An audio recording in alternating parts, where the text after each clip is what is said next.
ಶ್ರೇಯಸ್ ಅಯ್ಯರ್ ಅವರನ್ನು ಐಸಿಯುಗೆ ದಾಖಲು ಮಾಡಬೇಕಾಯಿತು ಏಕೆಂದರೆ ಕ್ಯಾಚ್ ಸೆಳೆಯಲು ಡೈವ್ ಮಾಡುವಾಗ ಅವರ ರಿಬ್ಗಳಿಗೆ ಬಿದ್ದ ಪರಿಣಾಮ ಅತಿಯಾಗಿ ಗಂಭೀರವಾಗಿತ್ತು. ಅದು ಅತಿ ಗಂಭೀರವಾಗಿತ್ತು ಏಕೆಂದರೆ ಸ್ಪ್ಲೀನ್ ಎಂಬ ರಕ್ಷಿತ ಅಂತಃಕರಣದಲ್ಲಿ ಕತ್ತರಳಿಕೆಯು ಸಂಭವಿಸಿದ ಕಾರಣ ಆಂತರಿಕ ರಕ್ತಸ್ರಾವ ಉಂಟಾಯಿತು.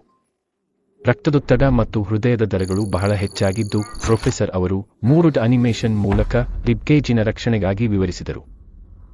ಎಡ ಮೇಲ್ಭಾಗದ ಚತುರ್ಭಾಗದಲ್ಲಿ 9ನೇ ರಿಬ್ನಿಂದ ಇದರೊಳಗೆ ಸಣ್ಣ ಆದರೆ ಬಹುಮುಖ್ಯ ಅಂಗ ಸ್ಪ್ಲೀನ್ ಇರುತ್ತದೆ. ಮೊದಲು ಹೆಸರನ್ನು ಕೇಳದಿದ್ದರೆ ಸರಿ. ಇದು ದೇಹದ ಪ್ರಮುಖ ಅಂಗ. ಪ್ರತಿ ಸೆಕೆಂಡು ರಕ್ತ ಫಿಲ್ಟರ್ ಮಾಡಿ ಹಳೆಯ ರಕ್ತಕಣಗಳನ್ನು ತೆಗೆದುಹಾಕುತ್ತದೆ. ಫಿಲ್ ಸೆಲ್ಸ್ ಮರುಬಳಕೆ ಮಾಡಿ ಕಬ್ಬಿಣ ಹಿಂತಿರುಗಿಸುತ್ತದೆ. ರೋಗ ನಿರೋಧಕ ತರಬೇತಿ ಕೇಂದ್ರ white blood cells bacteria virus ಗುರುತಿಸಿ ಕೊಲ್ಲಲು ಕಲಿಯುತ್ತವೆ. ಸ್ಪ್ಲೀನ್ ದೇಹದ ರಕ್ತ ಬ್ಯಾಂಕ್ ಆಗಿದ್ದು ತುರ್ತು ಬೇಡಿಕೆಗೆ ಬ್ಯಾಕಪ್ ರಕ್ತ ಸಂಗ್ರಹಿಸುತ್ತದೆ. ತುರ್ತು ಪರಿಸ್ಥಿತಿಯಲ್ಲಿ ಅಪಘಾತಗಳಲ್ಲಿ ಹೆಚ್ಚುವ ರಕ್ತಕ್ಕೆ ಅದಂಡ ಬಿಡುಗಡೆ ಆಗುತ್ತದೆ. ಇಷ್ಟು ಹೆಚ್ಚಿನ ಪ್ರಭಾವದ ನಂತರವೂ ಶ್ರೇಯಸ್ ಅಯ್ಯರ್ನ ಅದಂಡ ಸಂತೋಷವಾಗಿದೆ. ಫಟಲಿಲ್ಲ ಅಂದರೆ ಅದು ಲಿಲ್ಲ, ಅದರಲ್ಲಿ ಕೇವಲ ಕತ್ತರಿಕೆಯ ಗಾಯವಿದೆ. ಅದಂಡ ಕತ್ತರಿಕೆಯ ಅರ್ಥ ಅದು ಕೇವಲ ಕಡಿತಗೊಂಡಿದೆ.